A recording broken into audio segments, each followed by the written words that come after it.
అచ్చెన్నాయుడు సంతకం పెట్టాడు.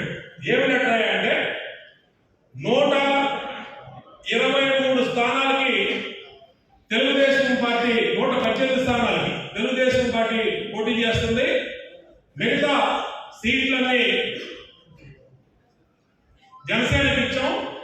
108 పెట్టి 62 సీట్లు 112 63 పెట్టి జనసేనకి ఇచ్చేసాము.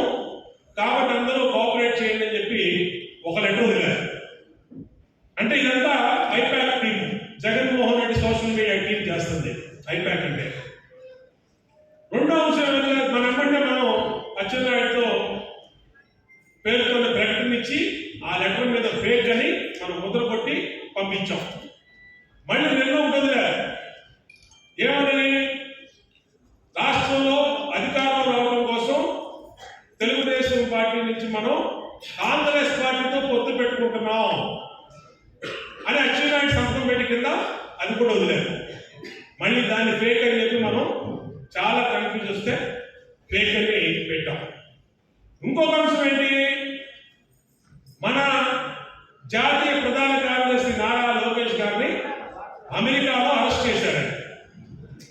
అమెరికాలో అరెస్ట్ చేసి జైల్లో పెట్టారు. ఏదో మనీ లాండరింగ్ కేసు అని చెప్పి అది కూడా పెట్టారు. అంటే ఎంత ఫేక్ నా కొడుకులో వీళ్ళు మీ అందరికీ చెప్తా ఉన్నా. మొన్న ఒక పోస్ట్ వదిలారు, వంగవీటి రాధాని నీకు ఎందుకైనా తెలుగుదేశం పార్టీ దూరంగా పెట్టిందని.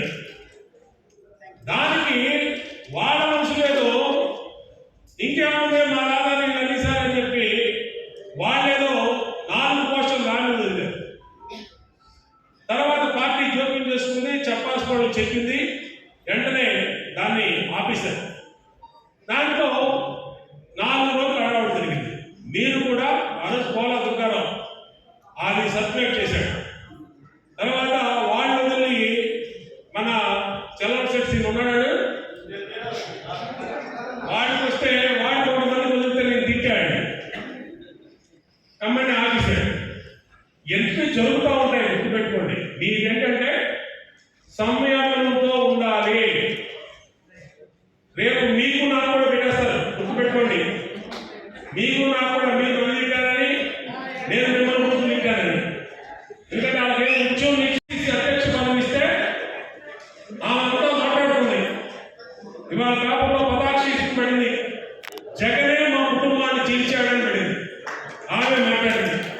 ఎవరు సొంత చెల్లి రాజశేఖర రెడ్డికి 2 పిల్లలు, ఒకడు జగన్మోహన్ రెడ్డి, ఒకడు షర్మిల. ఆ 2 పిల్లల్లో నీ రక్తం పంచుకుంటున్న చెల్లె నీ జాతకం బయటపడుతుంది రోజు ఆ కాంగ్రెస్ పిసిసి అధ్యక్ష పదవి ఇస్తే. కాబట్టి వీళ్ళు ఎలా అంటే దేనికైనా తగ్గిస్తారు. చూశారు మన చంద్రబాబు నాయుడు గారి సతీమణి భువనేశ్వరి గారిని ఎన్ని మాటలు మాట్లాడారు, లోకేష్ గారి గురించి ఎన్ని మాటలు మాట్లాడారు. అంటే ఎంతకైనా తగ్గించే రకం ఇది. కాబట్టి మీరు సంయమనంతో ఉండాలి. ఎవరైనా మీ దృష్టికి ఏదైనా అంశం వస్తే నాకు అది పోస్టర్ పంపించండి. మీకు వచ్చినటువంటి న్యూస్ని అది మనకి పాజిటివ్ అయినా మనకి నెగిటివ్ అయినా ఎదుటి వ్యక్తిని తెచ్చుకోవడం అయినా పోవడం అయినా నాకు పంపించి అది కన్ఫర్మ్ చేసుకొని అది కరెక్ట్ అంటే మీరు దాన్ని ఫార్వర్డ్ చేసుకుంటారు. ఎందుకంటే ఎన్నికల్లో 70 రోజులు ఉన్నాయి. ఈ 70 రోజుల్లో మనమందరం కూడా చాలా అప్రమత్తతో ఉండాలి. నిన్న నేను ఎన్టీవీ, టీవీ నేను వీళ్ళందరూ కూడా ఈ విషయాలను చెప్పారు. వాళ్ళు అడిగారు నన్ను ఇంటర్వ్యూలో, సైలెంట్ కూర్చోండి. ఇంటర్వ్యూలో అడిగారు, ఏంటంటే మీ మీద పోస్టర్లు వచ్చినాయి, మీరేదో రాధా మీద పోస్టర్ పెట్టినట్టు వచ్చినాయి అంటే నేను చెప్పాను. ఇలాగే ఇప్పుడు మీకు వివరించింది వాళ్ళకి వివరించా. ఇదంతా చేయవలసిన వాళ్ళు చేస్తున్నారు. ఇదంతా వైసీపీ ఐపాక్ వాళ్ళ కుట్ర. ప్లస్ దీన్ని ఏ విధంగా మన మధ్యన తగాదాల గడ్డలు కూడా చూస్తున్నారు. కాబట్టి మనం అందరూ కనుక్కోండి. మీ దృష్టి కూడా వచ్చింది. నేనే ఒక నాయకుడిని, మన పార్టీ నాయకుడిని తిట్టా, లేదు ఆడొచ్చి నన్ను తిప్పారు, ఇది పంపించండి. ఎందుకంటే మీరు ఎక్కడున్నా తీసుకొచ్చి నా చేతికి ఇవ్వాల్సిన అవసరంలా ఫోన్లో ఒకసారి ఫార్వర్డ్ వస్తే నాకు వచ్చేస్తుంది. వచ్చిన దాన్ని కరెక్టా కాదా, నేను కరెక్టా అయినా మాట్లాడాలంటే ఓకే, మనం మాట్లాడడం కరెక్ట్ తెలియదు, ఎవరి మీదైనా సరే గుర్తుపెట్టుకోండి. ఇక మనం ఒకసారి ఆ డిసిషన్ వచ్చామంటే ఎంత మీద ఉన్నా ఎంత పెద్దోడన్నా మీదకి వెళ్ళిపోతాం. దాంట్లో మనం ఏం ఆలోచన ప్రసక్తి లేదు. అది కరెక్ట్ అనుకుంటే మీరు ఆ పని చేయండి, కరెక్ట్ కాకపోతే మాత్రం దాన్ని ఫార్వర్డ్ చేయండి. ఎందుకంటే నేను ఎందుకు చెప్తున్నానంటే మీకు ఉదాహరణ, రాష్ట్ర పార్టీ అధ్యక్షులు అచ్చెన్నాయుడు గారి మీద దొంగలెటర్లు సృష్టించి ఈ విధంగా లబ్ధి పొందాలని చూస్తూ ఉన్నారు. మన జాతీయ ప్రధాన కార్యదర్శి లోకేష్ ఆయన ఇండియాలో ఉంటే అమెరికాలో అరెస్ట్ చేశారంటే ఆయన హైదరాబాద్లో ఉన్నాడు. ఇట్లాగా పనికిమాలినటువంటి పోస్టర్లన్నీ, న్యూస్లన్నీ, ఫేక్ న్యూస్లు సోషల్ మీడియాలో సర్క్యులేట్ చేస్తున్నారు వాళ్ళ ప్రయోజనాల కోసం. దయచేసి మీరెవరు కూడా ఈ 60 రోజులు జాగ్రత్తగా మనం సంయమనంతో ఉండాలి. దీన్ని మీరు పాటించండి. ఇప్పుడు నేనే ఉన్నా, నేను యాక్చువల్గా నా జోలికి వస్తే వెంటనే రియాక్ట్ అవుతా. మరి ఈ క్యాంపెయిన్ తీసుకొని వచ్చి ఇది మాట్లాడడంలో నేను రెస్పాండ్ కాదా? నన్ను చూసారా, మీరు కూడా సమయంలో పాటించండి. ఎందుకోసమంటే ఇది ఎన్నికలు.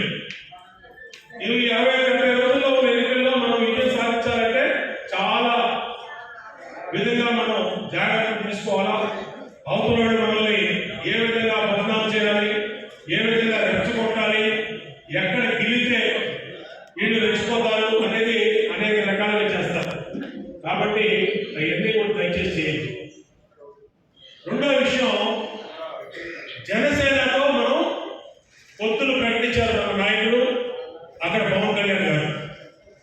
ప్రతి డివిజన్లో పాదయాత్ర లేదన్నా మా బాబు చేస్తామన్నా, లేదు మీ డివిజన్ పార్టీ అధ్యక్షుడు, క్లస్టర్ ఇన్ఛార్జి, మీ యూనిట్ ఇన్ఛార్జీలు కలిపి మీరు చేస్తున్నా జనసేన వాళ్ళు ఇన్వాల్వ్ చేయండి. ఖచ్చితంగా జనసేన వాళ్ళకి చెప్పండి.